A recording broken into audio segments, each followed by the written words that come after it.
My name is Rachel Palmer. I'm 37, and just last week, I attended a professional gala where I was being honored for my work in research and education. It was a night I'd been anticipating for weeks, a celebration of everything I'd built over the years. But as fate would have it, the moment I stepped into the restroom to take a breather, I came face to face with someone I hadn't seen in nearly 15 years. My mother. She was at the sink, reapplying her lipstick, looking every bit the part of the wealthy socialite she'd always been.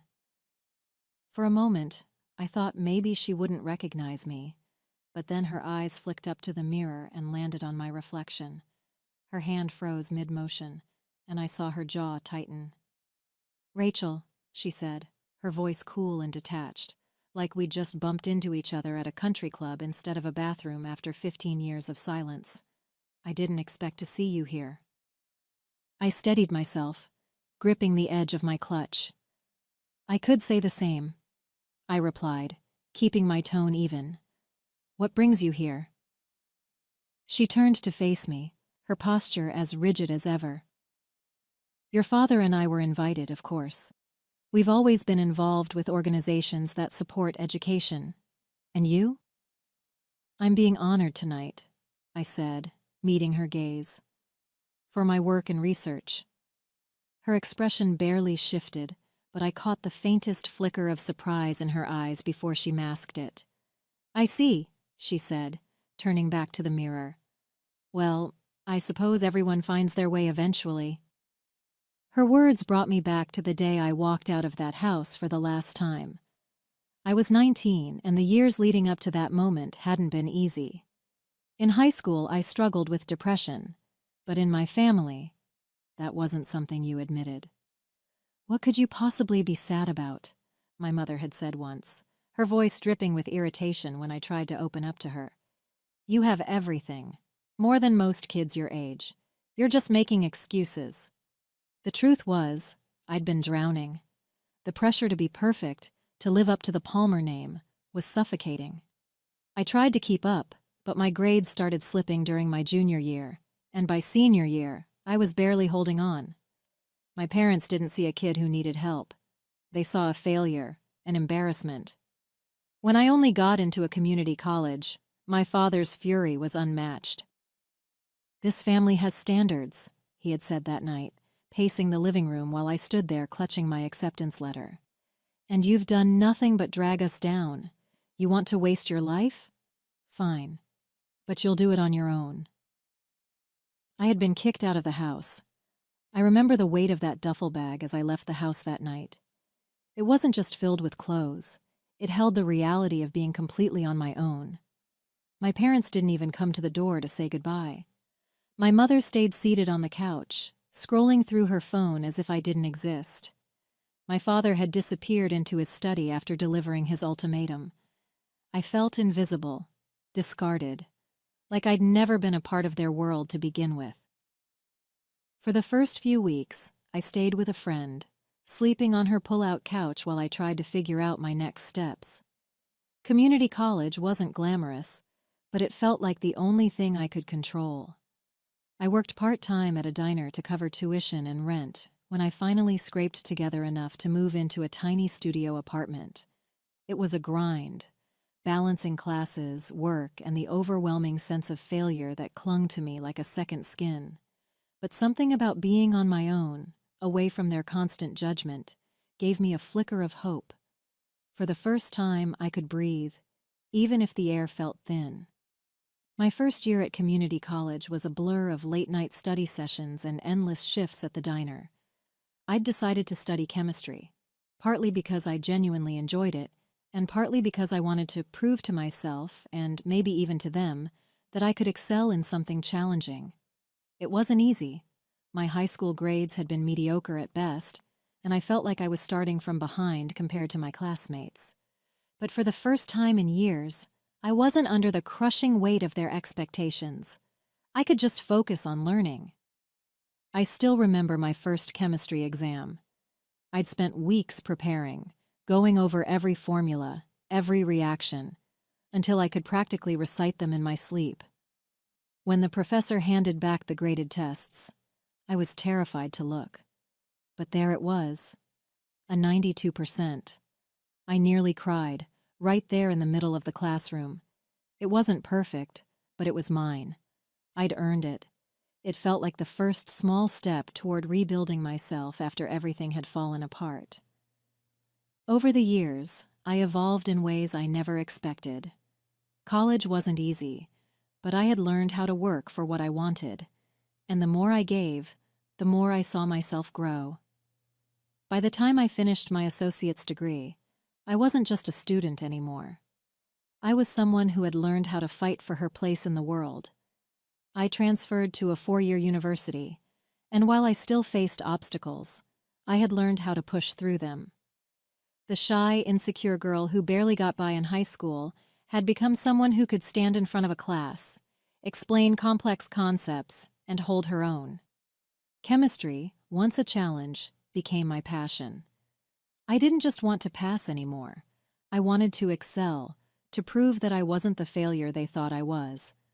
I worked part-time, still, but I also started interning at local research labs, gaining experience that eventually led me to an opportunity I never imagined, becoming a lead researcher at a nonprofit focused on advancing science education.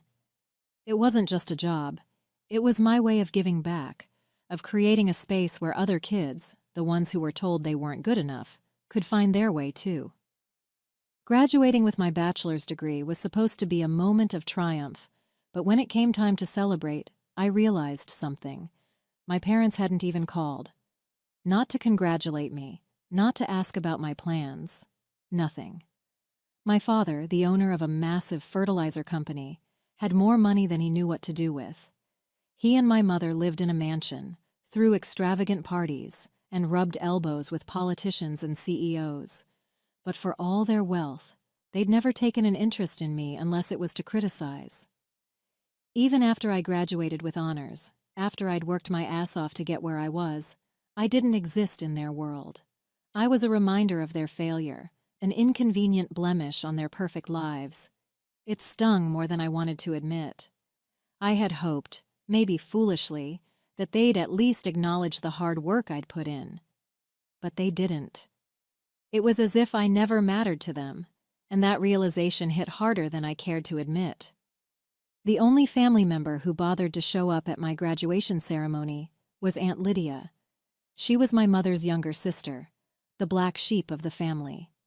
Lydia had never cared much for my parents' rigid standards, and while they shunned her for being too eccentric, she was always kind to me. She was the one person who would call on my birthday, even when my parents pretended I didn't exist. When I saw her in the crowd, I felt a lump form in my throat. She waved at me excitedly from the back, and after the ceremony, I found her in the parking lot, waiting with a huge bouquet of flowers.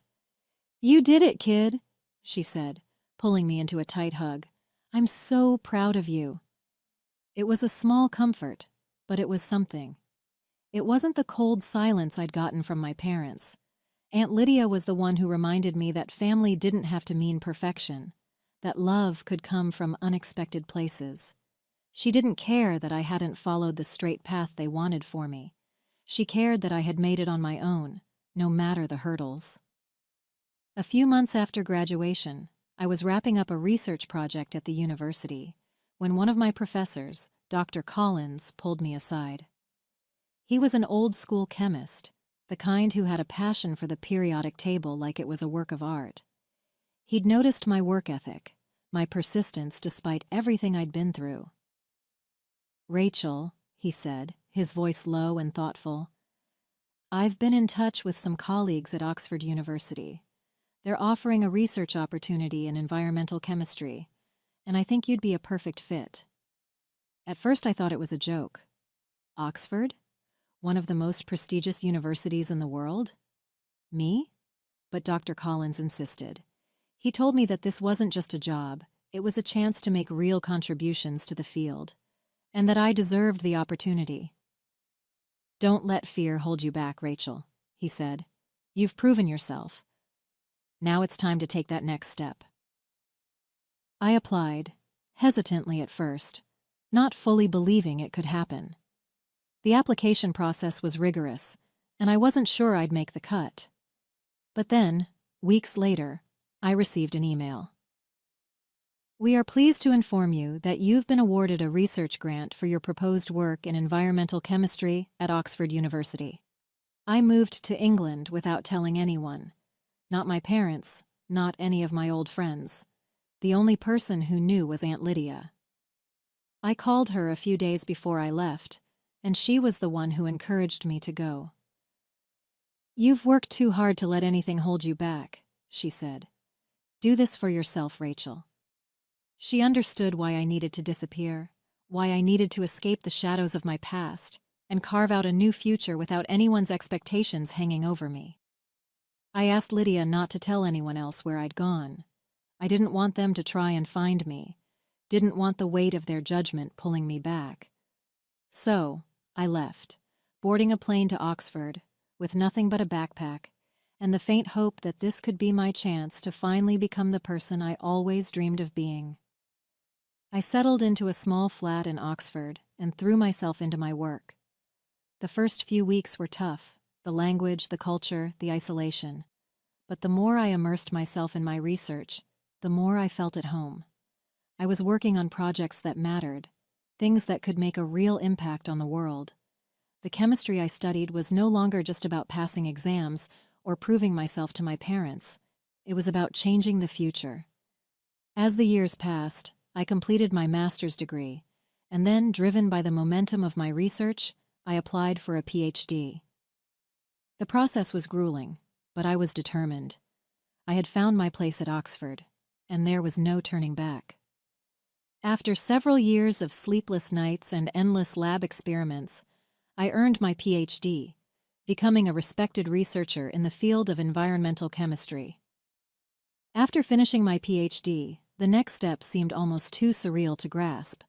I was offered a position as a professor at the University of Cambridge. It felt like a dream I never dared to chase, not because I didn't think I deserved it, but because I never imagined I would be given the chance. I had worked so hard to get to this point, and yet, the recognition still felt like it was happening to someone else. At Cambridge, I was able to teach and mentor the next generation of students, something I hadn't expected to find so fulfilling. The freedom to shape minds, to pass on the knowledge and passion I'd gained, was beyond anything I could have imagined back when I was struggling through community college. I had gone from being the girl who didn't belong to someone who could stand at the front of a classroom and be taken seriously. But there was still a piece of me that was always looking over my shoulder, wondering if anyone back home knew where I was, if anyone cared enough to find out. I hadn't heard from my parents since I left. No calls, no letters, no attempts to reach out. I wondered if they even thought about me. As my mother turned back to the mirror, adjusting her lipstick, I felt a familiar weight settle in my chest. Her words, "Everyone finds their way eventually," echoed in my head, and I couldn't help but wonder if she really believed it. I thought about all those years I spent trying to meet their expectations, all the ways they told me I wasn't good enough. The community college rejection, the years of silence, and the way they acted like I didn't exist once I walked out of their house. It felt like a lifetime ago, but standing there in that bathroom, the bitterness still stung. I had worked so hard to get to this point, leaving everything behind, moving to England, finishing my master's and PhD, becoming a professor at Cambridge. And yet, there she was, standing in front of me, acting like my entire journey had been some kind of afterthought. I had gone from being the failure they cast aside to someone who could now speak at international conferences, lead research, and mentor young minds. And for what? To stand here and have her offer me nothing more than a cold acknowledgement? As she left the bathroom, I watched her glide out of the door, back to the people she was comfortable with. I thought about the woman I had become, the woman who'd erased every trace of them from my life. I didn't need their approval anymore. I'd built a life on my own terms, and even though they would never understand, that was enough. The gala ceremony began shortly after my mother disappeared into the crowd. I took a deep breath, trying to shake off the weight of that encounter. The clinking of glasses, the hum of polite conversation. It all felt distant now. It was time to take my place, to step into the role I had fought so hard to claim. The stage was set, the lights shining down on the sea of well-dressed guests, and the moment I had been anticipating for months was finally here. I made my way to the front, where they called my name, the words echoing through the room. Rachel Palmer, honored for her groundbreaking contributions to education and sustainable chemistry. The applause was deafening, but it felt strangely hollow, like I was listening to someone else's life unfold. I took the stage, trying to maintain a calm exterior, but inside, all I could think about was the fact that I was standing in front of an audience of people who knew nothing of the path I had taken to get here. No idea what it had cost me to get this far. The spotlight hit me, and I could feel my heart racing in my chest. This wasn't just a recognition of my work in chemistry. This was my way of showing the world that I was more than the person my parents had tried to make me believe I was. This was the moment where I stood on my own 2 feet, with nothing to prove to anyone but myself. As I stood there, still trying to absorb the magnitude of the moment, the host's voice rang out, drawing everyone's attention. And now, ladies and gentlemen, we have an exciting announcement. In recognition of the groundbreaking work in education and sustainable chemistry that will be honored tonight, a generous and anonymous donor has pledged a grant of $2 million to the recipient of this award. The room went quiet, and I felt every pair of eyes in the room shift toward me. My heart raced. This extraordinary contribution is intended to support the continued efforts of the recipient's research and further their impact on the world of education. I blinked, momentarily stunned. $2 million. The number hung in the air, surreal and overwhelming. But the announcement wasn't directly for me. It was for the recipient of the award, someone whose name hadn't been revealed yet. I was still processing everything when I heard the host's voice continue. This grant, though anonymous, will be bestowed upon the person tonight who has demonstrated exceptional dedication to their work in advancing chemistry and education. For a moment, I didn't know what to think. The enormity of the sum, the way it would change someone's life, was astounding. But there was something else in the air, something I couldn't shake. The realization that the donor didn't know it would be me. They didn't know I was the one being honored tonight. As the announcement echoed through the room, my eyes wandered across the crowd, trying to catch a glimpse of the people around me. But then, something caught my attention. A subtle shift in the crowd. Near the back, just beside the exit, I saw him. My father. He stood up abruptly, his face twisted in disgust. His eyes met mine for a brief moment, before he turned sharply and began to make his way toward the door. His movements were swift and deliberate, as if he couldn't get out of that room fast enough. I couldn't believe what I was seeing. The man who had rejected me all those years ago, the one who had kicked me out of his house, was leaving as soon as he heard the news of the grant. He didn't even stay to see who was being recognized for the award. My chest tightened as a mix of emotions washed over me: anger, disbelief, and something darker, more bitter. This was the moment I had been waiting for. A moment where everything I had worked for was finally being acknowledged, and he couldn't even bring himself to stay in the room to witness it. He couldn't stomach the fact that the daughter he had written off was now standing at the front of the room, receiving everything he had always expected from someone else. As my father made his way toward the exit, I couldn't shake the feeling that something was wrong. The strange weight of his sudden departure settled over me, but before I could process it, the announcer's voice sliced through the room again. "Ladies and gentlemen," the host continued, "we are incredibly fortunate to not only have a generous donor for tonight's award, but also a longtime supporter of education and sustainable chemistry. The $2 million grant which will be awarded to the recipient of this honor, has been made possible through the contributions of Mosaic Fertilizers, a company led by one of the most influential figures in the fertilizer industry. Mosaic Fertilizers. My father's company. I froze. The donor, the one whose generosity had made this award possible, was my father's company. My chest tightened as the truth hit me. The man who had spent years treating me like an embarrassment, the one who had walked out of the room when he learned of my success, was the one funding this recognition. The irony stung deeply. The same man who rejected my path, who disowned me for pursuing a life that didn't fit into his perfect image, had unknowingly backed the very award that would be the crowning achievement of my career. It was almost too much to process, too much to bear in that moment.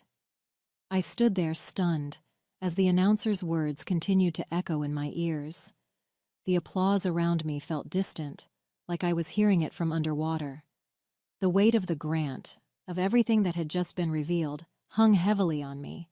My heart pounded in my chest, and for a brief moment I couldn't process any of it.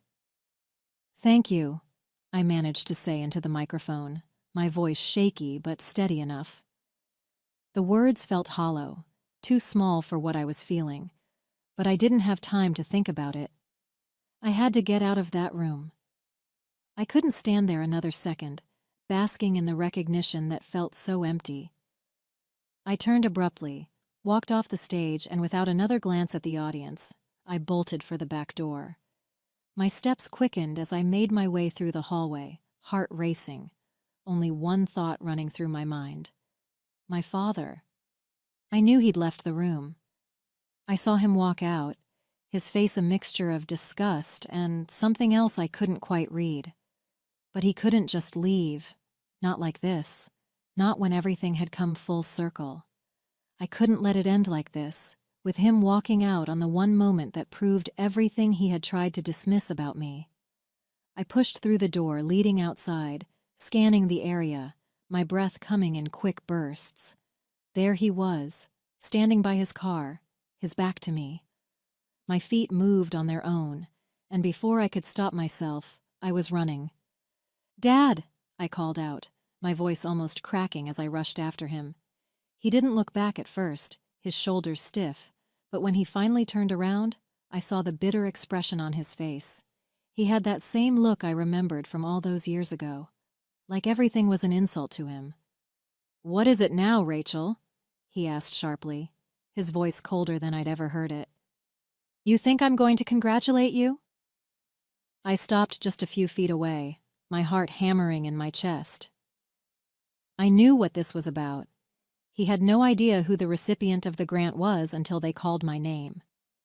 Until that moment, he thought he was just funding some good cause, sending money to the foundation, believing it was going to some worthy academic or researcher he could proudly point to. He didn't know it would be me standing there on that stage. He sneered, his lips curling into a bitter smile. I don't know whether to be disgusted or impressed, but here you are, taking my money.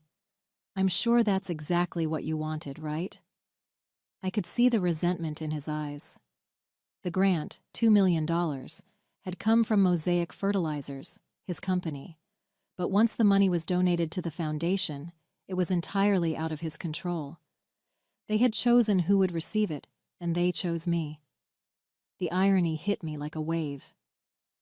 "I didn't ask for this," I said, keeping my voice steady despite the rush of emotions.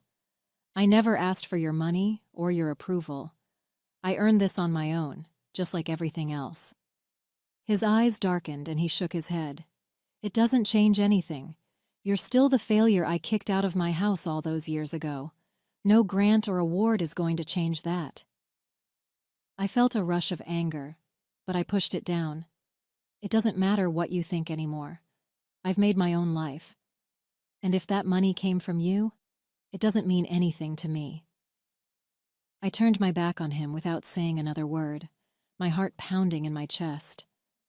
I didn't need to argue with him anymore. He wouldn't understand, and truthfully, I didn't need his approval. I had spent so many years trying to prove myself to him. And for what? To be here, at this moment, with everything I had worked for, only for him to stand there bitter and resentful of my success? It wasn't worth my time. The next day, I made a decision.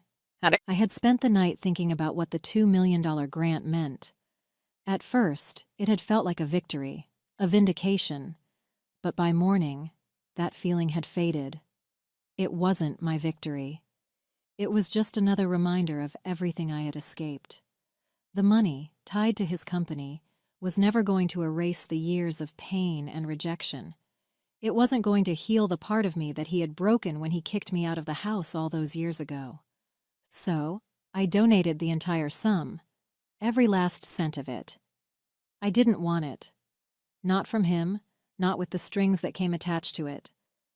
Instead, I directed it toward funding scholarships for underprivileged students, students who had been overlooked, underestimated, and written off. I wanted to give them the chance to build something for themselves, without being crushed under the weight of expectations that didn't belong to them.